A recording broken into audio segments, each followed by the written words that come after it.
Olá, irmãos em Cristo, amigos. Voltamos aqui para continuar o nosso curso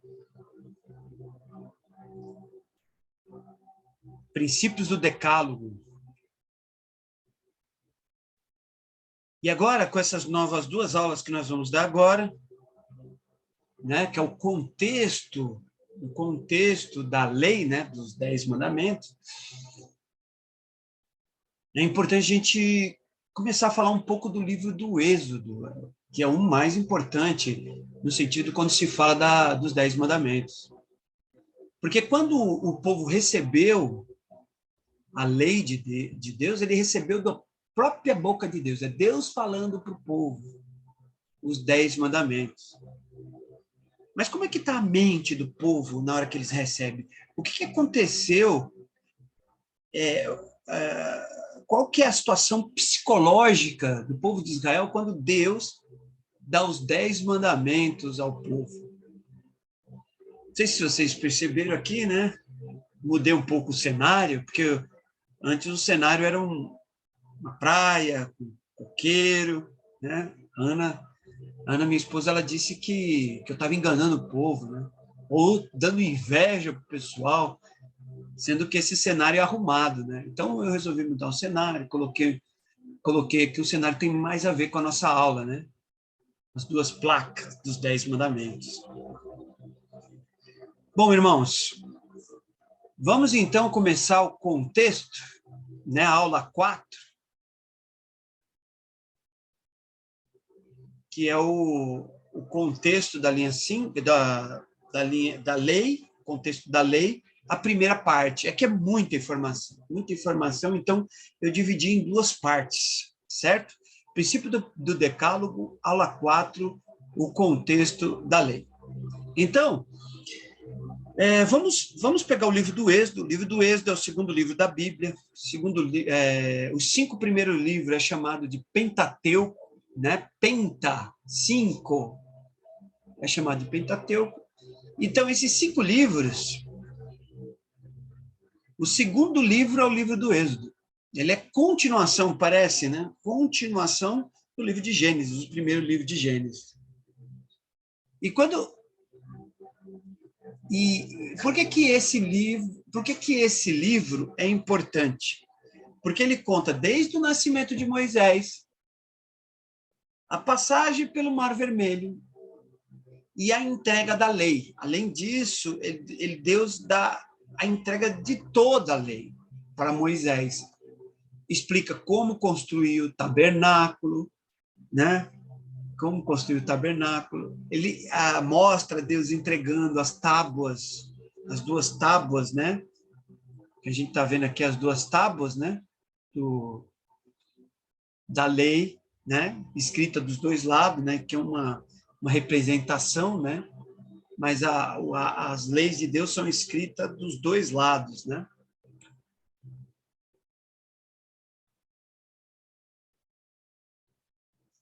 Bom, já que nós vamos colocar o livro de Êxodo na história, então nós temos que datar, né? Claro, nunca vamos chegar numa data precisa, mas vamos chegar perto. Aqui, ó, data de 1 Reis, capítulos. Vamos ler esse versículo lá em 1 Reis 6, versículo 1. Está dizendo assim: no ano 480, depois de saírem os filhos de Israel do Egito, Salomão, no ano 4º do seu reinado sobre Israel, no mês de Ziv, este é o mês segundo, começou a edificar a casa do Senhor. Então, o que ele está dizendo aqui? No ano 480, depois que saíram dos filhos de Israel do Egito. Olha que interessante. Então, se eu conhecer a data que Moisés começa a construir o templo, e nós sabemos que as escrituras elas são fidedignas, né? Se nós soubermos essa data, com certeza nós vamos saber qual é a data do Êxodo. Olha o que está escrito aqui. Isso aqui está escrito. Quem falou essas palavras foi Eugênio H. Merrill. Ele é um historiador. Ele diz assim: De acordo com 1 Reis 6, versículo 1, o êxodo ocorreu 400 anos antes da colocação dos alicerces do Templo de Salomão. Salomão empreendeu esta obra em seu quarto reinado. Observe aqui, irmãos.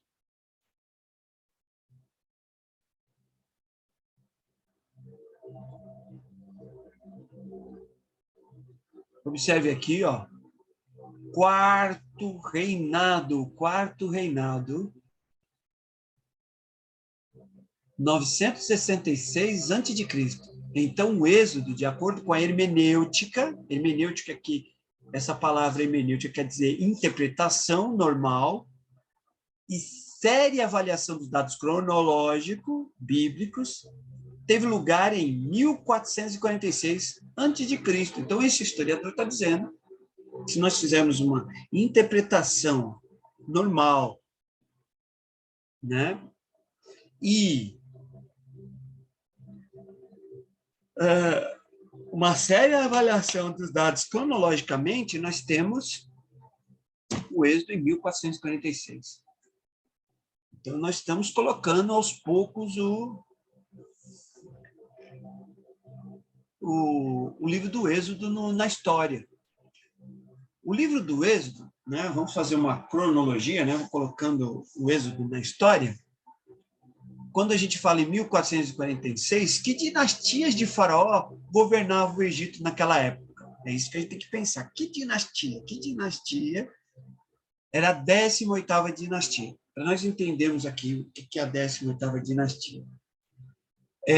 O norte do Egito, ele foi invadido pelos Hyksos, que era um povo asiático que invadiu lá. José, filho de Jacó, quando ele foi lá para o Egito, que ele se tornou vizir, né, o primeiro-ministro, por causa que ele interpretou os sonhos do faraó, ele está falando com o faraó Hyksos. Então, o faraó, ele era um faraó Hyksos, um faraó asiático. Eles tinham... E aí o que acontece? Esse faraó, ele governava o Egito em cima, no norte. Mas embaixo, existiam alguns egípcios que não gostavam desses Hyksos, que eram os tebanos. Eles governavam o Egito, todo o Egito. Aí chega esses Hyksos e pega bem a parte mais fértil, que é o delta do Nilo, que é a parte mais fértil do Egito. Então, o que nós entendemos aqui, irmãos? Que o faraó, nessa época, né, lá o faraó tebano, do Baixo Egito, ele expulsa os Hyksos. É isso que está escrito na história. Lá ele está expulsando os Hyksos do Egito. E esse faraó é Armoses. Interessante, hein? Armoses. Ele é um faraó. E esse faraó expulsa os Hyksos em 1550. Por favor, eu coloco as datas aqui, mas pode ser que não sejam essas datas. Em 1537 a.C., mais ou menos, eu até coloquei um ponto de interrogação aqui, porque a gente não sabe direito, o faraó Amenhotep I, que era filho de faraó Armoses. Então, eu estou falando aqui da 18ª dinastia, tá? Em 1526, o faraó Tutmoses começa a reinar. Ele não é filho de Amenhotep I. Ele não é filho de Amenhotep I. Depois, Tutmoses II, né, ele começa a reinar. Logo depois vem dois faraós aqui, né, o faraó Hatshepsut I e Tutmoses III. Tutmoses III era muito criança, então Hatshepsut ela se torna regente, uma mulher se torna regente, e depois ela mesma se faz como faraó do Egito. Depois que ela morre, Tutmose III, existe muita controvérsia, não sabe se eles governaram juntos, ou se um governou e impediu o outro de governar, depois que o outro, Hatshepsut, morre, ele... Então, isso as pessoas não sabem dizer, certo? Mas tem um grande problema nessa dinastia, e é interessante a gente analisar essa dinastia bem a fundo, que é o seguinte: Harmozes, ele casa com duas mulheres, certo? Ele tem duas esposas. E as duas esposas é a irmã deles. É estranho, né? Ele casou com as duas irmãs. E ele teve um filho somente. E esse filho foi... porque os outros filhos dele morriam. Sabe qual é o problema dessa dinastia? Era esse problema deles praticarem incesto. Eles casavam com irmãos, tias, era uma coisa desse tipo aí. Eles tinham esses problemas. Era um casamento incestuoso que eles praticavam. E aí o que acontecia? Causava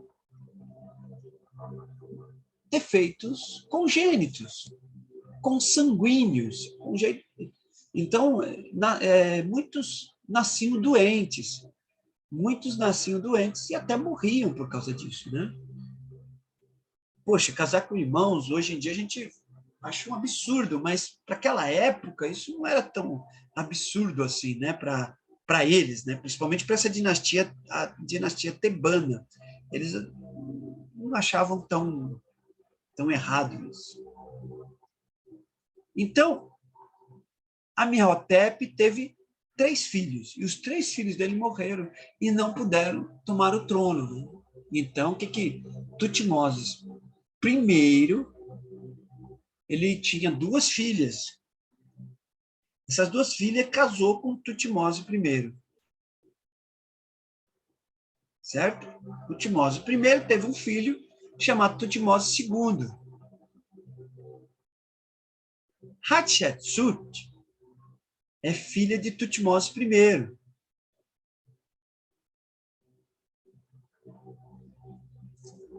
E casou com Tutmose II e a outra irmã dele. A outra irmã dele teve um filho, a irmã de Hatshepsut, que é Tutmose III, ela teve esse filho.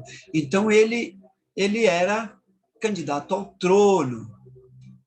Hatshepsut teve uma filha. Então, olha o grande problema aí. Ela não podia pegar o trono, porque ela é mulher. Tinha esse problema. Aí, mulher não pode pegar o trono.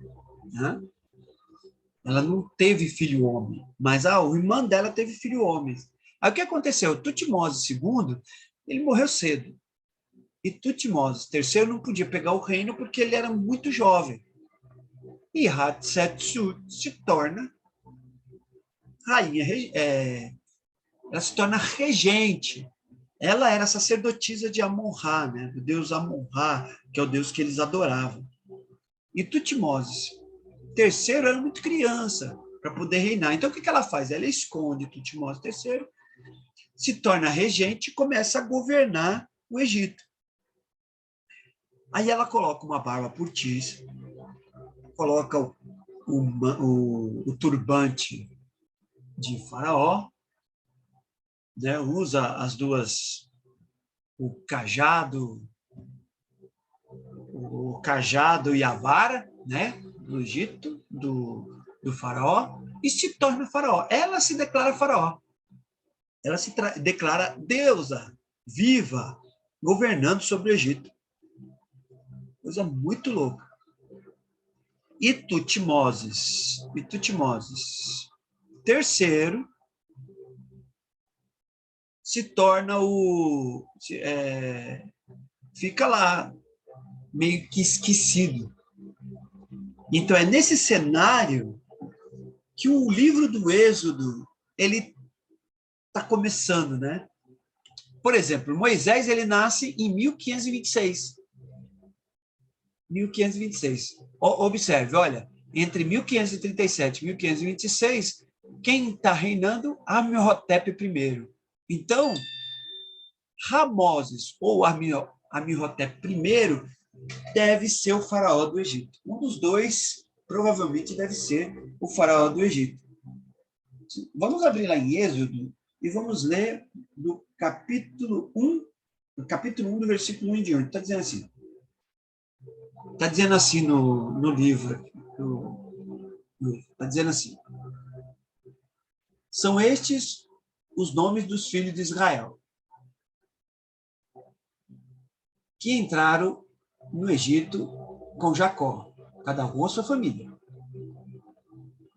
Rubem, Simeão, Levi, Judá, Issacar, Zebulon, Benjamim, Dan e Naftali, Gad e Azer. Todas as pessoas, pois, que desceram de Jacó foram 70. José já estava no Egito. Faleceu José e todos os seus irmãos, e toda aquela geração. Os filhos de Israel, porém, frutificaram e aumentaram muito, multiplicando-se e se tornaram sobremaneira fortes, de modo que a terra se encheu. Então se levantou um novo rei sobre o Egito, que não o conhecera, José. Então observe, o faraó Ixos, ele tinha uma afinidade muito grande com José. Mas o que acontece? Ramoses, o que ele faz? Ele expulsa os Ixos e escraviza o povo de Israel. Ele escraviza o povo de Israel. Então, aqui, está dizendo, nesse versículo aqui, está dizendo o seguinte, versículo 8. Então se levantou um novo rei sobre o Egito, que não conhecera José. Então, ele não conheceu José, não sabia quem era José, porque José, ele era um faraó Ixos, que ele prestava conta. Certo? Vamos lá. Versículo 9. Disse ele ao seu povo: o povo de Israel é mais numeroso e mais forte do que nós. Eia, usemos de astúcia para com ele, para que não se multiplique e, vindo a guerra, ele se ajunte com os nossos inimigos e peleje contra nós e saímos da terra. Então, quando eles têm lá o escravo, aí o que acontece? Essa dinastia tinha um problema grave, que era o problema do consanguinidade. Os filhos guerreiros dele nasciam, os filhos, né, do faraó nasciam com problema, doente, morriam cedo, tinha todos esses problemas. Agora, já os israelitas não, eram saudáveis e se multiplicavam muito na terra. Olha aí o que acontece. Isso deu medo para o faraó, porque o faraó ele tinha esse problema congênito. Né? Então, um desses dois faraós é esse faraó que nós estamos falando aqui. Um desses dois. Nós não sabemos quem que é. Todavia, versículo 12. Versículo 11. Então puseram sobre eles feitores para afligirem com suas cargas, e assim os israelitas edificaram para o faraó cidades celeiros, Pitom e Ramsés. Todavia, quanto mais os egípcios afligiam o povo de Israel, mais estes se multiplicavam e se espalhavam, de maneira que os egípcios se inquietavam por causa dos filhos de Israel. E os faziam servir com dureza. Assim, lhe amarguravam a vida com dura servidão, em barro, em tijolos e com toda sorte de trabalho no campo. Com todos os serviços, eles obrigados a fazer. O rei do Egito disse às parteiras hebreias, das quais uma se chamava Cifra e a outra Puá: quando ajudardes do parto as hebreias e as virdes sobre o assento, se for filho, matai-o, mas se for filha, então vive. As parteiras, porém, temeram a Deus e não fizeram como o rei do Egito lhe dissera, e antes conservaram as meninas com vida, os meninos com vida. Então o rei do Egito chamou as parteiras e lhe disse: por que fizeste isso? Por que deixaste viver o menino? Responder a parteira ao faraó é que as mulheres hebreias não são como os egípcios, são vigorosas e já têm dado luz aos seus filhos, antes que a parteira chegue a elas. Portanto, Deus fez bem as parteiras. O povo aumentou e fortaleceu muito. E porque as parteiras temeram a Deus, ele constituiu família, então ordenou o faraó a todo o seu povo, a todos os filhos que nascerem, os hebreus, lançarem ao Nilo, mas a todas as filhas deixarem viver. Então, o que aconteceu? O faraó ficou bravo, pegou, mandou, deu a ordem para jogar todos os filhos, todas as pessoas no Rio Nilo. Aí a gente já sabe a história. Moisés, ele se escondeu, né, para não ser jogado. O choro dele cada vez ia ficando mais forte. Então pegaram ele, colocaram no cesto e colocaram no Rio Nilo, quando a princesa, deve ser que provavelmente deveria ser uma criança, e tudo indica seja Hatshepsut I, né? Ela vai lá e entrega, olha aqui, nessa data aqui, ó. Tutmoses I já tem Hatshepsut, que é a filha dele, certo? E o nascimento de Faraó é bem nessa época mesmo.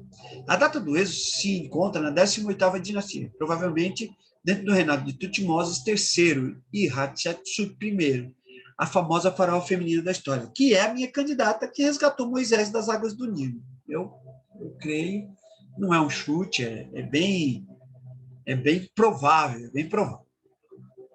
Tutmoses II é filha de Amenhotep I, Tutmoses I. Não é filho dele. Por isso, ele casa ela com a filha Hatshepsut, para garantir o trono. Tá. Então, foram encontradas as múmias de Tutmoses I, que é esse aqui, e Tutmoses II, que é esse aqui. Olha que interessante. Tutmoses I e Tutmoses II, eles são bem parecidos. Não dá para a gente ver que eles não sejam pai e filhos.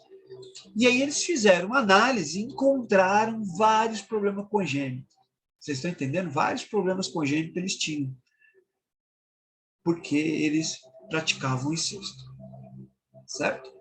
Vamos lá. Por que o Êxodo não revela quem é o faraó? Vamos ler a passagem? Porque o nome do rei era muito importante e implica em dizer quem é o Senhor. Quem é que manda? Então, o que nós estamos entendendo aqui? Que é importante você saber o nome do rei, o nome do Deus, porque o faraó era um Deus divino, certo? Porque é quem manda. Olha lá, vamos lá, Êxodo 5, 1, 2. Vamos fazer a leitura.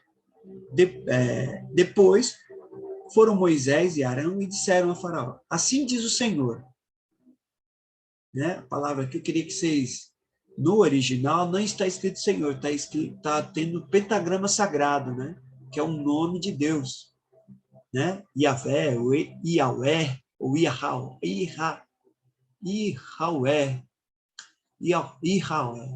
alguma coisa desse tipo. A gente não sabe pronunciar porque perderam-se com o tempo, as pessoas com medo de pronunciar o nome de Deus em vão, eles não pronunciam. Então, a pronúncia era somente pelos sacerdotes, então se perdeu essa pronúncia. Então, quando eles iam ler, fazer a leitura, né, do Velho Testamento, aí, quando vinha o tentagrama, eles colocavam a palavra Adonai. Então, assim diz Adonai, né, que quer dizer Senhor, mas não Senhor que nem nós, né, falando. É o Senhor num patamar mais elevado, tipo Lord em inglês, Lord, não um Senhor qualquer, um Senhor dos Senhores. Deus de Israel, deixa ir meu povo, assim diz o Senhor, Deus de Israel, deixa ir o meu povo, para que me celebre uma festa no deserto. Deus respondeu, falou, quem é o Senhor?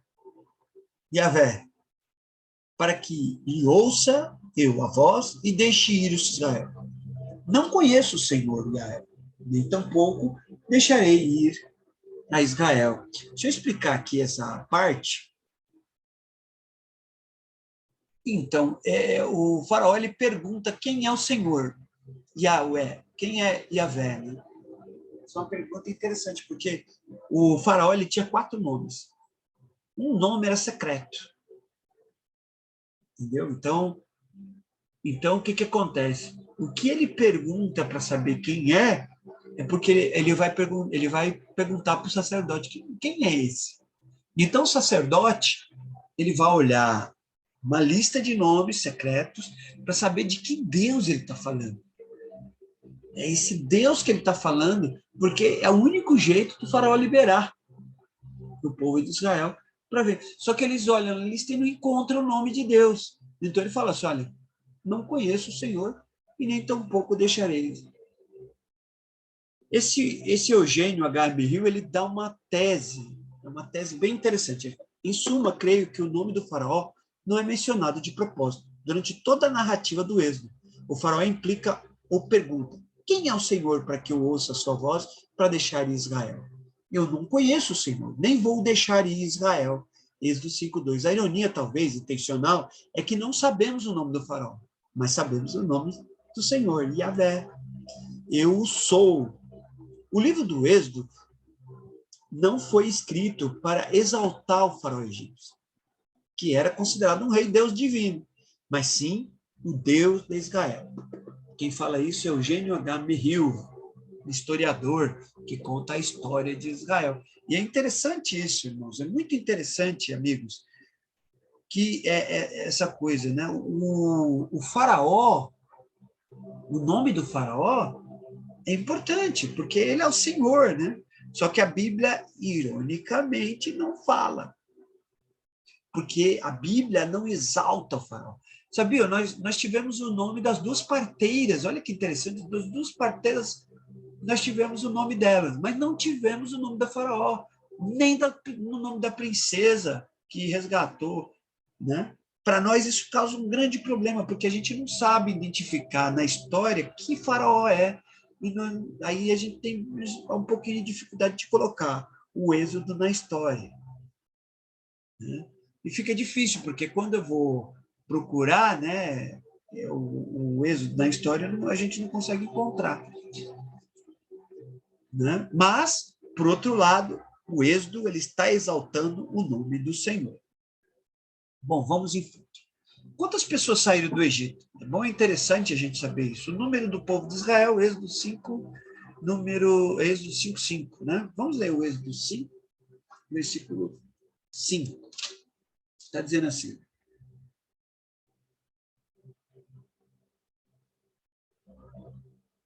disse mais a Faraó: o povo da terra já é muito, e vós os fazeis abandonar o trabalho. Então ele está falando aqui que é muito esse povo. Agora, número 232 está dizendo assim: eram 603.550 homens guerreiros, prontos para a batalha. Se forem contados também homens, velhos, levitas, mulheres e crianças, calcula-se mais de 2 milhões de pessoas saindo do Egito naquele dia, mais ou menos. Pode até ser mais. Vai até chegar uns 3 milhões. Então, é muita gente mesmo que tinha no Egito, que eram escravos. Mas não foi só escravos israelitas, tinha outros escravos também de outros povos, e provavelmente muitos começaram a obedecer, né, a Deus e se tornaram judeus, se tornaram israelitas. Bom, vamos lá. O caminho no deserto. Né? Claro, a gente vai... vamos tentar entender aqui o caminho no deserto, mas aqui é a região de Gósen ou Ramsés, né? Gósen ou Ramsés, aqui, ó, nessa parte aqui, ó, nós temos o mar Mediterrâneo, aqui é a África, o Pão da África, aqui é a Arábia, né?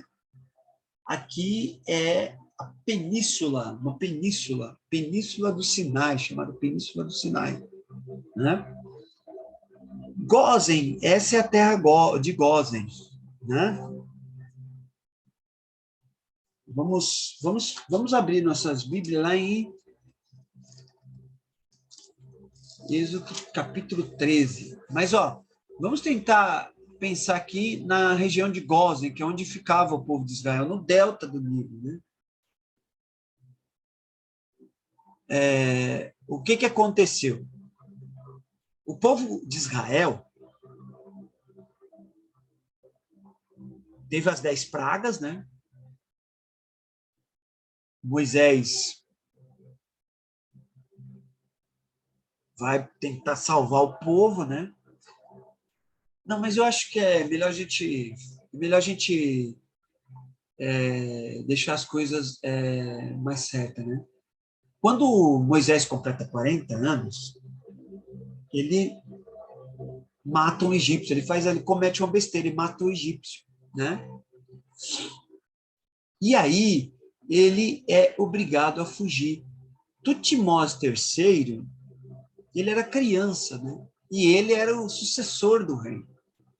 Mas Hatshepsut, ela tinha planos com Moisés. Ela tinha uma filha e provavelmente ele queria casar. Ela queria casar Moisés, o filho adotivo, com essa filha, né? Isso é um chute que a gente está tendo. Então Hatshepsut, ele comete essa besteira, né? E ele vai por Egito, ele foge do Egito e vai para Midian. Midian, ele fica 40 anos como pastor de ovelhas, né? Ele casa com Zípora, tem 2 filhos, né? Até que ele tem um encontro com a sacerdente e volta.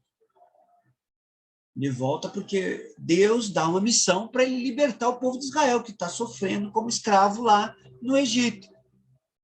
Provavelmente, depois de 40 anos, né? Porque olha, bate, né? Mais ou menos, porque o que acontece? Quando Moisés completa 40 anos, Hatshepsut, ela tinha mais ou menos 50 anos. Então, a morte dela, mais ou menos, né? Mais ou menos da morte dela, Tutmós III entra no poder. E aí o que acontece? Moisés tem que fugir do Egito. E ele volta. Certo? Quando ele volta, ele encontra o Amenhotep II no poder, que é o filho de Tutmós III. Tutmós III ficou com tanta raiva de Hatshepsut que ele apagou ela da história. Foi uma coisa incrível. E o que acontece? Quando Moisés chega, ele começa a pedir, olha, povo, para poder tirar o povo. Não vai, não vai, não vai, não vai, não vai. Aí o que acontece? Moisés tem a última praga. Qual que é a última praga? A morte dos primogênitos. E aí é instituída a Páscoa. Né? O povo de Israel mata o cordeiro, come pães asmos e vinho, pega o sangue do cordeiro e coloca nos umbrais das portas.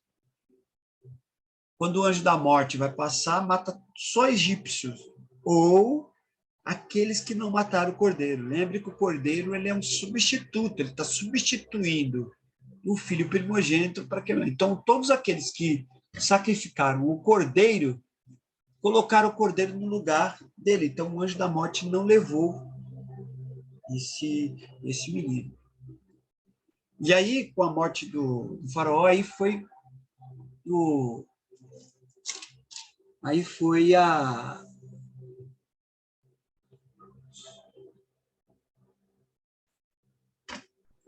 gota d'água. O faraó vai lá e sai daqui, leva o que vocês quiserem e vai embora. Eu não aguento mais vocês. E aí o povo de Israel sai de toda a região, né, do delta do Nilo, que está aqui em cima. Então eles fogem para Sucote. Ninguém sabe onde é Sucote, tá? Isso aqui é uma... Ninguém sabe onde está Sucote. Provavelmente é aqui, mas ninguém tem certeza. Vamos lá. Abrir Êxodo 13. Vamos ler Êxodo 13, do 17 ao 18. Está dizendo assim, quando o faraó deixou ir o povo, Deus os levou pelo caminho da terra dos filisteus, ainda que estes... Deus não os levou pelo caminho da terra dos filisteus, ainda que estes fosse o caminho mais curto. Pois Deus disse, para que o povo não se arrependa vendo a terra e volte do Egito. Assim Deus fez o povo rodear pelo caminho do deserto, perto do Mar Vermelho. Os filhos de Israel subiram à terra do Egito, armados para a batalha. Levou Moisés os ossos de José, armados para a batalha. Então, o que aconteceu? Então, ele pegou, né, eles saíram de lá, levaram os despojos, né, e foram, eles podiam ir por aqui, ó, Way of the Philistina, né, o caminho dos filisteus. Mas aqui tinha guerra, morte. Então, Deus falou, olha, é melhor não ir para lá, porque senão eles vão entrar na guerra. Então, eles vão próximo aqui, ó, do Mar Vermelho. Então, eles vão passar por aqui, próximo do Mar Vermelho, até Etã. Eles têm que caminhar até Etã. Esse caminho daqui, de Sucote, até Etã, né, eles tinham que dar a volta por aqui, né? Dar a volta por aqui, porque aqui tinha um deserto de Parã. Esse deserto de Parã, que fica aqui, é um deserto muito cheio de montanhas, é complicado, então ele tinha que dar essa volta. Daqui até aqui dá 300 quilômetros. Ou seja, uma caminhada de 15 dias. Uma caminhada de 15 dias para poder ir por esse caminho.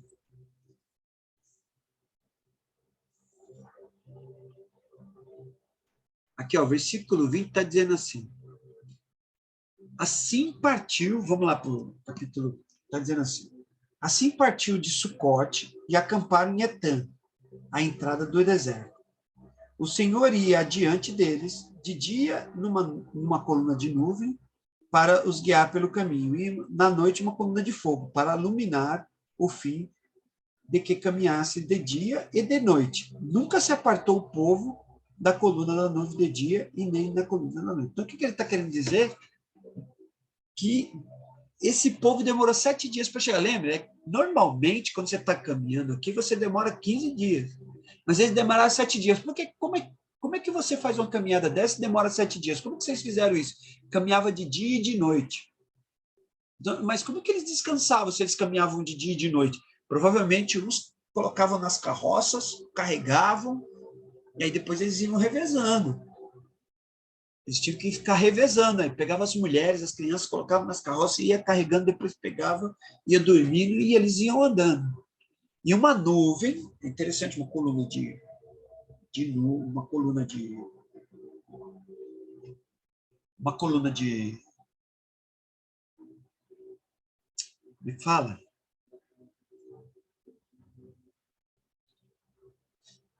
Uma coluna de fogo de noite e uma coluna de nuvem de dia. Então, essa coluna ficava na frente deles, mostrando o destino que eles tinham que andar. Então, eles não podiam parar enquanto a coluna estava andando. A coluna andava, eles tinham que seguir essa coluna.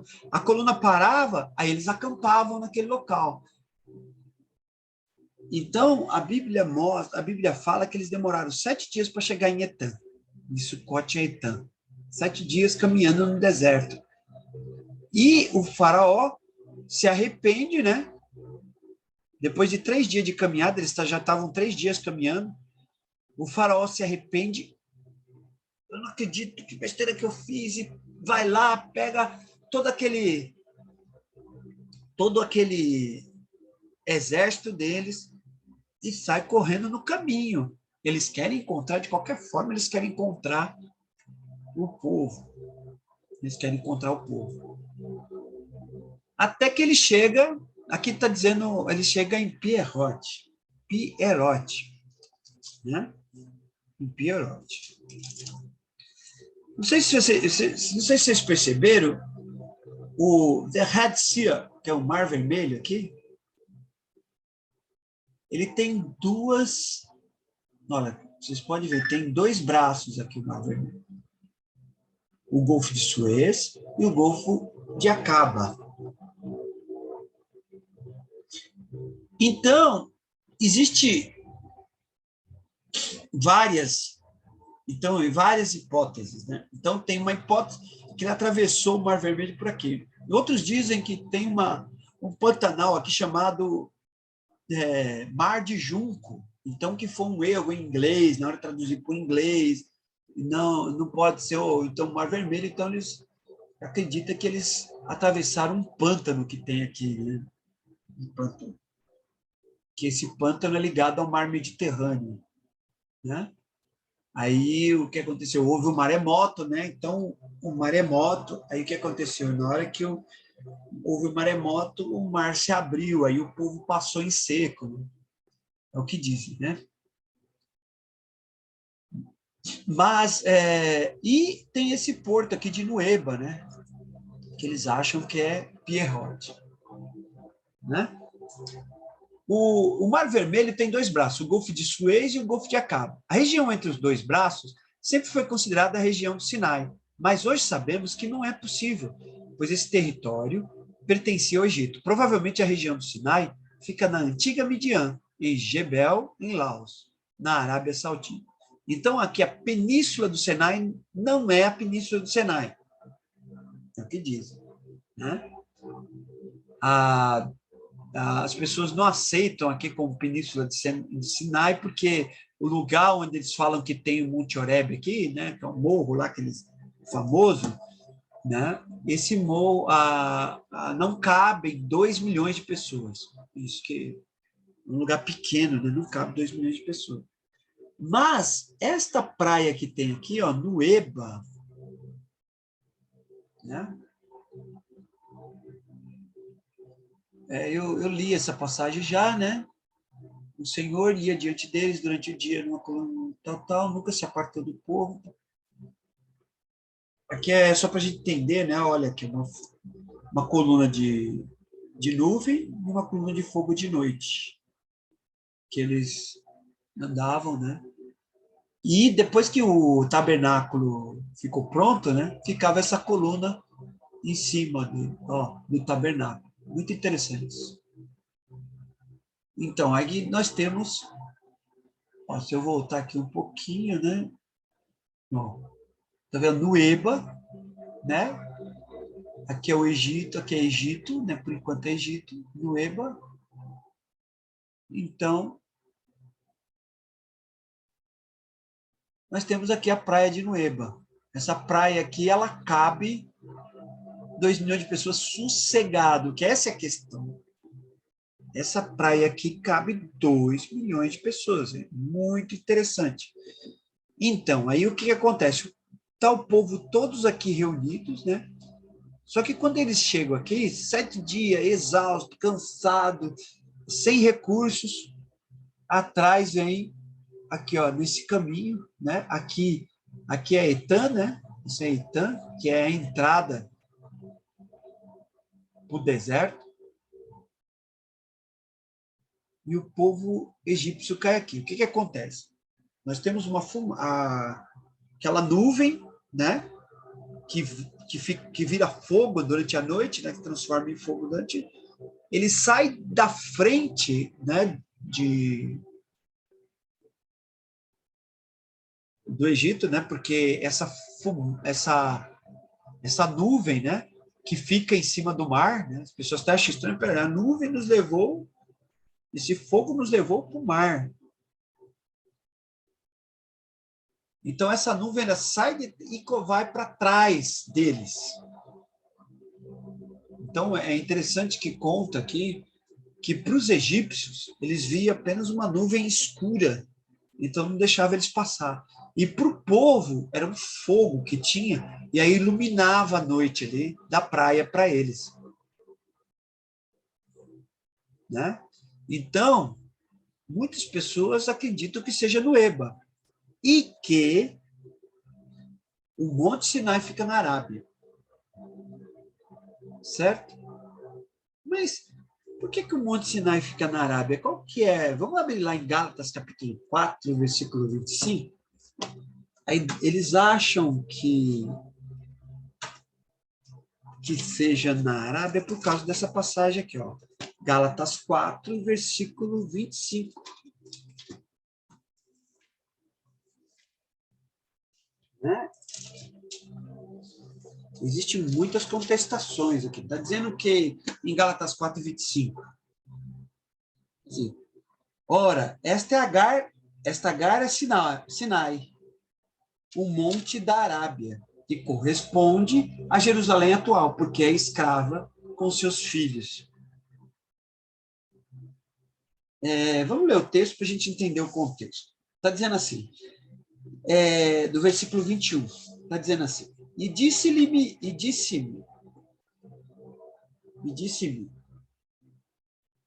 os que querem estar debaixo da lei, não ouvir a voz, a lei? Pois está escrito que Abraão teve 2 filhos, um da escrava e outro da livre. Todavia, o que era da escrava nasceu segundo a carne, mas o que era da livre, por promessa. O que deve ser entendido como ilustração, pois essas mulheres são as 2 alianças. Uma aliança é do Monte Sinai, gerando filhos para a escravidão, que é Agar. Ora, esta Agar é Sinai, um monte da Arábia, que corresponde a Jerusalém atual, porque é escrava com os seus filhos. A Jerusalém, que é de cima, porém, é livre, a qual é a mãe de todos nós, pois está escrito: alegra-te, estéril, que não dás luz, esforça-te e clama, tu que não estás de parto, porque os filhos da abandonada são a mais das que têm marido. Olha que coisa interessante. Nós sabemos que o Ismael, um dos filhos de Israel, né, é que deu toda a descendência dos islamitas, dos árabes, beduínos ali, né, daquela região ali. Então, o que tem de muçulmano não é fácil. Tem muito mais do que judeus, na verdade, muito mais do que israelitas. Então, é uma profecia cumprida aqui de Paulo. Só que é interessante, o versículo 25 diz que o Monte Horebe, né, que fica na região do Sinai, fica na onde? Na Arábia, que provavelmente é aqui, ó. É interessante que Jabel Elah, provavelmente essa, porque quando você chega lá, os muçulmanos eles chamam assim Jabel El-Musa. Olha, essa aqui é Jabel El-Musa, porque Jabel em árabe é que o monte, né? Então fala Monte de Moisés. E quando você chega lá, é um monte, e esse monte ele tá, como é que fala? Ele tá escuro por cima. Ele tá bem escuro por cima, né? Então eles acreditam que seja uma vegetação que está sendo queimada ali, ou por que essa montanha é escura? Então, algumas pessoas acham que Jabel el-Musa, né, o Monte de Moisés, provavelmente seja o Monte Sinai, entendeu? Então, se for aqui o Monte Sinai, com certeza foi aqui na praia de Nueba que eles atravessaram o Mar Vermelho, provavelmente. Eu não posso bater o martelo de jeito nenhum, porque não temos muitas provas, mas através dos indícios, evidências, a gente vai chegando mais ou menos qual seria.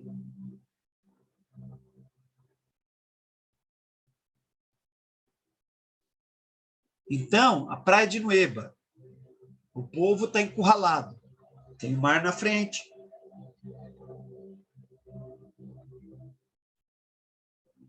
E a praia na frente e o povo egípcio do lado. No Golfo de Aqaba, entre o Egito e a Arábia Saudita, há uma elevação de terra saindo da praia de Nueba, indicando uma ponte natural de possível travessia. Aqui, ó, é uma ponte natural. Entendeu, irmão?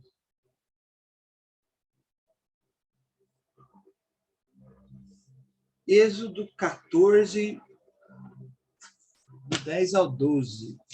Já leu? Vamos ver aí. 14, do 10 ao 12. Vamos ver? Está dizendo assim.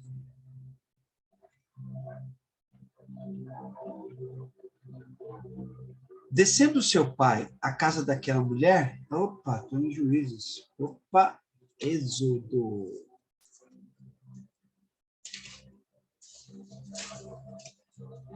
(14), versículo do 10 ao 12. Aproximando-se o faraó, os filhos de Israel levantaram os olhos e viram os egípcios que vinham atrás deles. Temeram muito e clamaram ao Senhor. Disseram a Moisés: foi para não haver sepulcro egípcios que nos trouxeste lá, para que morramos nesse deserto? por que nos fizeste isso tirando do Egito? Não é isso que dissemos no Egito? Deixa-nos que sirvamos os egípcios, pois melhor nos fora servir os egípcios do que morrermos no deserto. Moisés, porém, disse ao povo: não temais, estáis quietos e vede o livramento do Senhor, que hoje vos fará. Os egípcios que hoje viste, nunca mais vereis para sempre. O Senhor pelejará por vós e vós calareis.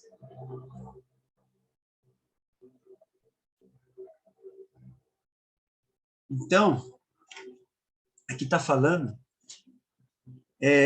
no versículo 9, e perseguiram-nos os egípcios todos os cavalos e carros de Faraó e os seus cavaleiros e os seus exércitos, e o alcançaram acampados junto ao mar, perto de Pierote, diante do Baal-Zephon.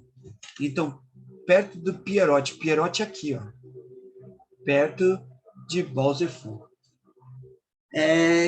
14:21, o que está dizendo lá em 14:21? Está dizendo, então Moisés estendeu a mão no mar por um forte vento oriental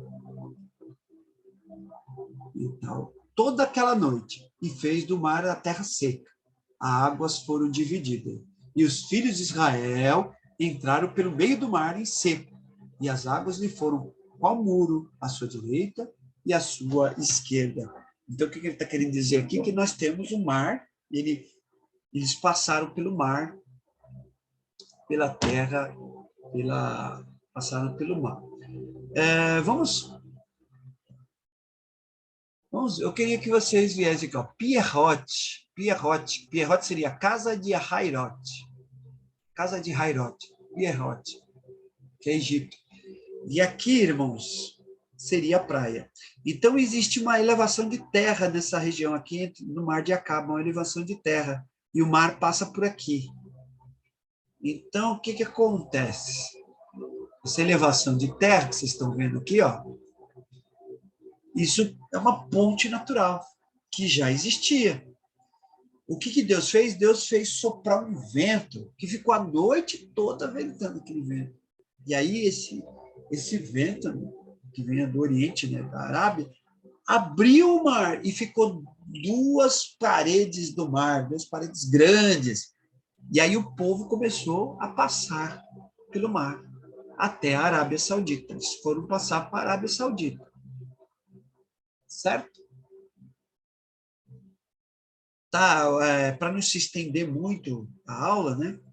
Vamos só ler 1 Coríntios 10, 1 ao 6, aí a gente já vai para a conclusão, tá? 1 Coríntios. Gostaria de ler 1 Coríntios, capítulo 10. E aí a gente termina a aula, a gente conclui a aula. Está dizendo assim, irmãos, não quero que ignoreis que os nossos pais tiveram todos debaixo da nuvem, e todos passaram pelo mar.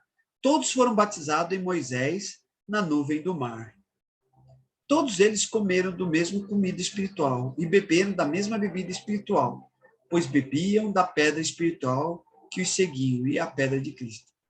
Deus, porém, não se agradou da maioria deles, razão pelo qual os seus corpos foram espalhados pelo deserto. Ora, essas coisas acontecem, por exemplo, como exemplo, para que não cobicemos as coisas como eles cobiçaram. Então, dá uma olhada, irmãos. Eles passaram pelo Mar Vermelho. Passar pelo Mar Vermelho é como se fosse o nosso batismo. Neste momento, eles estão entrando numa nova aliança para Deus. E Deus, ele faz um contrato com este povo. E eles viram as maravilhas de Deus, aquela nuvem que eles seguiam, que à noite virava fogo, iluminava o acampamento deles, e eles tinham que seguir, andaram 7 dias e 7 noites, 2 milhões de pessoas no deserto, até chegar na praia de Pierrote, e eles estavam lá na praia de Pierrote, de frente ao Mar Vermelho, e o mar se abre, e eles passam pelo mar, por essa ponte natural, né? com as paredes em volta. Quando eles passam para o outro lado, vem o mar e se fecha em cima dos egípcios. E os egípcios morrem todos no mar. Conclusão. Tanto querer como realizar vem de Deus. Está em Filipenses capítulo 2, versículo 13. Não é interessante isso aí, irmãos? Deus colocou no nosso coração fazer a sua vontade. E a nossa vontade, e a vontade de Deus que está dentro do nosso coração, vai ser realizado somente se for da vontade de Deus. Se Deus quer que as coisas aconteçam, as coisas vão acontecer. O mar vai se abrir. Então, eu não preciso me preocupar quando eu estiver fazendo a obra de Deus. Porque quem está fazendo a obra de Deus é o próprio Deus me usando. O que eu não tenho que fazer é me atrapalhar a obra de Deus. Às vezes, quando nós vamos fazer a obra de Deus, às vezes parece que estamos num beco sem saída. Nós vamos fazer a vontade de Deus. Mas Ele sempre nos dará a vitória. Temos que ter fé. Porém, não podemos voltar para o Egito e sentir saudades do Egito. Devemos ser firmes, não olhar para trás. Como diz Moisés, não clame por mim, marchem e o mar vai se abrir. Que Deus abençoe a todos. O povo egípcio passa por dificuldade por causa dos deuses, certo? É por causa dos deuses que o povo passa? Não. E sim por causa de sua cobiça ao poder. Era tão grande a cobiça deles que eles começaram a praticar incesto, ao ponto de terem vários problemas de saúde. Vocês estão entendendo, irmãos? Era aquele medo de perder o poder que eles tinham. Vocês estão entendendo, irmãos? A culpa, então, vai para quem? A culpa vai para as pessoas saudáveis, o povo de Israel. Mas Deus mostra a sua fidelidade trazendo justiça. Vocês entenderam, irmãos? Então, o povo egípcio, eles tinham tanta cobiça pelo poder, e a explicação deles, né, eram os deuses. Eles usam a sua religião para poder demonstrar cobiça, para poder justificar a sua cobiça. Nós não devemos ser assim. Nós não devemos ser como o povo de Israel, que era cobiçoso, concupiscente, murmurador, que não praticava a vontade de Deus. Nem como os egípcios, muito menos como os egípcios. Então, nós temos que obedecer a Deus, acreditar nele e seguir em frente, sempre no caminho do Senhor, nunca desistir, né? Então, que Deus abençoe a todos. Nós vamos terminar a aula aqui. Que Deus abençoe. Até mais.